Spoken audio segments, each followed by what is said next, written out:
If you choose to draw freehand style, feel free to slow or stop the video at any time. If you elect to follow the grid line method, follow this video which will be shown in the end screen. When you follow this method properly, your drawing will look just like the one I am making here.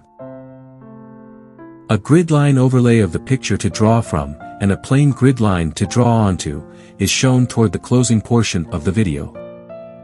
Be sure to watch the full video to see the final colored picture of Alice.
Copy this page, to draw from.